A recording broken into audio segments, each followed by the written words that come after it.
السلام علیکم سسٹرز. اللہ پاک ہم سب کی جائز حاجات کو پورا کرے. اللہ پاک ہماری مشکلات کو آسان کرے.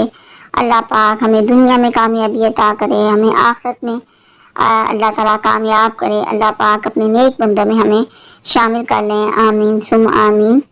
آج دل بہت اداس تھا اور میری ایک سبسکرائبر نے اپنی ایک میریکل اسٹوری شیئر کی, تو میں نے کہا چلے میں آپ کے ساتھ شیئر کرتی ہوں. سورہ بقرہ, یہ سورہ بقرہ کی میریکل اسٹوری ہے. اور آپ کے ساتھ ایک اور بات شیئر کروں گی کہ آپ نے دیکھا ہوگا کہ آج کل ہر دوسرا بندہ آپ کو پریشان نظر آتا ہے, اور پریشانیاں ہی پریشانیاں ہیں. زندگی مشکل سے مشکل تر ہوتی جا رہی ہے. کچھ لوگ ہیں جن کے پاس اتنے وسائل نہیں ہیں, تو اپنے وسائل کی وجہ سے وہ پریشان ہیں. اور کچھ لوگ ہیں جن کو اللہ پاک نے سب کچھ عطا کیا ہے اور ان کے پاس وسائل کی کوئی کمی نہیں ہے, لیکن اس کے باوجود ان کے پاس سکون نہیں ہے, ان کے رشتوں میں محبت نہیں ہے, پیار نہیں ہے. اور بہت زیادہ یہ دیکھا گیا ہے کہ لوگوں میں حسد, منافقت بہت زیادہ ہو گئی ہے. اور آپ کو سامنے سے کچھ نظر آتے ہیں اور ہوتے وہ کچھ ہیں, اور یہ بھی نہیں پتہ چلتا کہ کون آپ کا دوست ہے, کون آپ کا دشمن ہے. تو سکون کے لیے اور اللہ پاک کی مدد کے لیے, اپنی جائز حاجات کے لیے, اگر آپ چاہتے ہیں کہ آپ کی زندگی میں سکون ہو, اگر آپ چاہتے ہیں کہ اللہ پاک آپ کے لیے اسباب پیدا کریں, اگر آپ چاہتے ہیں کہ آپ کے کاروبار میں برکت ہو, اگر آپ چاہتے ہیں کہ آپ کسی بیماری میں ہیں اور اللہ تعالیٰ سے شفا چاہتے ہیں, تو آپ سورہ بقرہ پڑھنا شروع کر دیں. میں نے جب سے سورہ بقرہ پڑھنا شروع کی تو اللہ پاک نے مجھے سکون عطا کیا. پریشانی آتی ہے, مشکل بھی آتی ہے, لیکن اللہ پاک کہاں سے راستہ نکال دیتے ہیں وہ مجھے خود سمجھ نہیں آتی. سورہ بقرہ کو آپ اپنی زندگی کا معمول بنا لیجیے. آج میں ایک کمنٹ پڑھی تھی, تو اس میں کسی میری سسٹر نے شیئر کیا تھا کہ جہاں پر سورہ بقرہ پڑھی جاتی ہے وہاں پر جنات آ جاتے ہیں, اور پھر ان جنات کو نکالنا بہت مشکل ہوتا ہے. تو یہاں پہ اس ویڈیو کے توسط سے میں آنسر دینا چاہوں گی کہ ایسی کوئی بات نہیں ہے, سب من گڑت باتیں ہیں. جب رسول پاک صلی اللہ علیہ وسلم نے فرما دیا کہ تم سورہ بقرہ کی تلاوت کیا کرو, حدیث میں آتا ہے کہ آپ فرماتے ہیں کہ اپنے گھروں کو قبرستان نہ بناؤ, اس میں سورہ بقرہ پڑھا کرو, تو پیچھے تو کچھ بات ہی نہیں رہ جاتی. ایسا کچھ نہیں ہے, آپ سورہ بقرہ کی تلاوت کریں. اگر آپ ڈیلی بیسس پہ کمپلیٹ سورہ بقرہ نہیں پڑھ سکتے تو جو آپ کے لیے کنوینینٹ ہے آپ ویسے پڑھ لیں. آپ گھر میں 3 لوگ ہیں تو ایک پڑھ لیں, ایک پارہ ایک سسٹر پڑھ لیں, مدر پڑھ لیں, اور جو باقی ہے وہ کسی بہن کو دے دیں یا بھائی کو دے دیں. اس طریقے سے ایک نشست میں بیٹھ کر آپ سورہ بقرہ پڑھ سکتے ہیں. اور اگر آپ کا ساتھ دینے والا کوئی نہیں ہے تو آپ اس کو 3 ڈیز میں ڈیوائڈ کر لیں, 4 ڈیز میں ڈیوائڈ کر لیں, جیسے آپ کے لیے آسانی ہو. لیکن سورہ بقرہ کی تلاوت ضرور کریں, اس کو اپنی زندگی میں شامل کریں, تو آپ دیکھیے گا کہ اللہ آپ کے لیے وہاں سے راستہ نکالے گا جہاں پر آپ کا گمان بھی نہیں تھا. اور اللہ پاک آپ کے رزق میں برکت عطا کرتے ہیں. آپ کو سمجھ نہیں آ رہی ہوتی اور اللہ تعالیٰ اسباب پیدا کر دیتے ہیں. تو اپنی زندگیوں میں اس کو شامل کیجیے تاکہ اللہ تعالیٰ آپ کے رزق میں برکت لائے, آپ کے رشتوں میں برکت اللہ تعالیٰ دے. ہر مشکل, ہر حاجت کے لیے آپ اس کو اپنی زندگی میں شامل کر لیں. آپ اپنی زندگی کا حصہ اس کو بنا لینا چاہیے.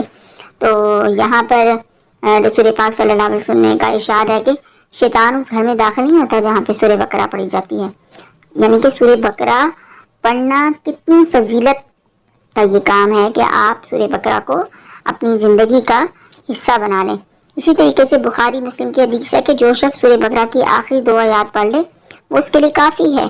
کہ آپ آخری 2 آیات کی اتنی فضیلت ہے کہ اگر آپ آخری 2 آیات پڑھ لیتے ہیں تو آپ حسد سے بچ سکتے ہیں, نظر بد سے بچ سکتے ہیں. اسی طریقے سے لوگ بہت نظر بد رکھتے ہیں, حسد کرتے ہیں, تو یہ سب چیزیں جو ہیں پھر آپ کے ارد گرد بھٹکتی نہیں ہیں. آپ ان سے بچ کے چلتے ہو، آپ بھی، آپ کا گھر بھی، آپ کے بچے بھی۔ اور سب سے بڑی بات یہ ہے کہ جب آپ سورہ بقرہ پڑھتے ہیں تو آپ کی روح پرسکون ہو جاتی ہے۔ اللہ پاک ایک سکون، ایک اطمینان آپ کی زندگی میں اللہ پاک ڈال دیتے ہیں۔ تو اللہ پہ توکل کے ساتھ اور اللہ کی طرف رجوع کرنا ہے آپ نے، اللہ پہ پورے توکل کے ساتھ آپ نے اپنی زندگی میں سورہ بقرہ پڑھنی۔ تو آج میں آپ کے ساتھ جو میڈیکل سٹوری شیئر کرنے جا رہی ہوں، میری ایک بہن کی ہیں۔ وہ کہتی ہیں کہ میں نے بہت اچھے دنوں میں ایک پلاٹ لے کے رکھا ہوا تھا، اور میں ایک چھوٹے سے گھر میں رہتی تھی، اور جو میں نے پلاٹ لیا ہوا تھا وہ بڑا تھا۔ اور چھوٹے سے گھر کا مطلب یہ ہے کہ وہ ساس سسر کے ساتھ جوائنٹ فیملی سسٹم میں رہتی تھی۔ وہ کہتی تھی کہ اب بچے بڑے ہو گئے تھے، اور میری بھی یہ تھی کہ بچے بڑے ہو گئے ہیں، تو میں اللہ پاک مجھے کہیں سے میرا بندوبست کر دیں اور میں اس گھر کو کنسٹرکٹ کروں۔ وہ کہتی ہیں کہ مہنگائی اتنی ہے کہ بچوں کی فیس وغیرہ، بچوں کے اخراجات، ان میں سے سیونگ کرنا بہت مشکل میرے لیے ہو رہا تھا۔ تو میں اللہ پاک سے دعا کرتی تھی کہ اللہ پاک تو ہی کوئی سبب بنا سکتا ہے۔ تو کہتی ہیں کہ میں نے سورہ بقرہ کی تلاوت شروع کی، اور میں نے دل میں یہ مان لیا کہ میں ڈیلی بیس پہ سورہ بقرہ کمپلیٹ پڑھوں گی۔ اور اللہ پاک، میں نے دل میں اپنی حاجت کو رکھا کہ اللہ پاک میری اس مشکل کو، اس حاجت کو پورا کر دے، کہ اللہ پاک میرے لیے کوئی سبب پیدا کرنے، کیونکہ مجھے تو کوئی اسباب نظر نہیں آ رہے تھے۔ تو وہ کہتی ہیں کہ میں بہت زیادہ پریشان تھی، کیونکہ میری بیٹیاں ہی تھیں، اور جیٹھ کے بیٹے ماشاءاللہ جوان ہو رہے تھے، تو میری تھی یہ کہ میں اپنے گھر میں شفٹ ہو جاؤں۔ تو وہ کہتی ہیں کہ میں نے سورہ بقرہ پڑھنا شروع کر دیا۔ اس طریقے سے مجھے سورہ بقرہ پڑھتے ہوئے 6 مہینے کا عرصہ ہو گیا۔ تو کہتی ہیں ایک دن میں بیٹھی تھی، نماز پڑھی تھی، اور میرے بھائی آئے، اور میرے بھائی نے آ کے مجھ سے کہا کہ تمہارے فادر کا ایک گھر ہے جو انہیں اپنی زندگی میں کرائے پہ دیا تھا۔ مدر اس کا کرایہ دیتی تھی، اس کے بعد وہ کرایہ میرا بھائی دیتا تھا۔ تو وہ کہتے ہیں کہ ہماری فیملی کے اندر بیٹیوں کو جائیداد میں سے حصہ نہیں دیا جاتا، اور بیٹیاں لیتی بھی نہیں ہیں، اپنی خوشی سے جو ہے بھائیوں کو دے دیتی ہیں۔ تو وہ کہتی ہیں کہ میرے بھائی نے آ کے مجھے کہا کہ نہیں، اس گھر میں تمہارا بھی حصہ ہے، اور بیٹیوں کا میں اپنے سر پہ کوئی بوجھ لے کے اس دنیا سے نہیں جانا چاہتا، تو میں تمہیں یہ رقم دینے آیا ہوں کہ یہ رقم جو تمہاری بنتی ہے اس گھر میں، اس گھر کو ہم نے سیل کیا ہے، اور یہ حصہ جو ہے وہ تمہارا ہے، اور یہ میں تمہیں دینے آیا ہوں۔ تو کہتی ہیں کہ مجھے تو اس رقم کے بارے میں کوئی آئیڈیا نہیں تھا کہ یہ مجھے مل جائے گی کبھی۔ تو کہتی ہیں کہ بھائی تو میرے چلے گئے، لیکن اس کے بعد میں جنت بچھایا، اور میں نے اپنے رب سے باتیں کرنا شروع کی، اور میں نے اپنے رب کا شکر ادا کیا، اور میری آنکھوں سے آنسو روا تھے، اور اللہ پاک نے خود ہی سبب بنا دیا، اور وہ پیسے اتنے تھے کہ میرا گھر آرام سے بن سکتا تھا۔ تو کہتی ہیں کہ میں نے اپنا گھر کنسٹرکٹ کیا، اور اب میں اپنی بیٹیوں کے ساتھ اپنے گھر میں شفٹ ہو گئی ہوں، اور میں اللہ پاک کا جتنا شکر ادا کروں اتنا کم ہے۔ تو اللہ پاک ہم سب کی جائز حاجت کو پورا کرے۔ یہ چھوٹی سی میڈیکل سٹوری تھی جو میں نے آپ کے ساتھ شیئر کی۔ اور جب آپ سورہ بقرہ پڑھنا شروع کر دیتے ہیں تو کسی بھی حاجت کے لیے آپ اپنے دل میں اس حاجت کو رکھیں، اس چیز کو اپنے دل میں رکھیں کہ اللہ پاک سے مانگیں، اللہ پاک سے گڑ گڑا کے مانگیں، رو رو کے مانگیں، تو اللہ پاک آپ کے لیے آسانیاں ہی آسانیاں پیدا کرتا ہے۔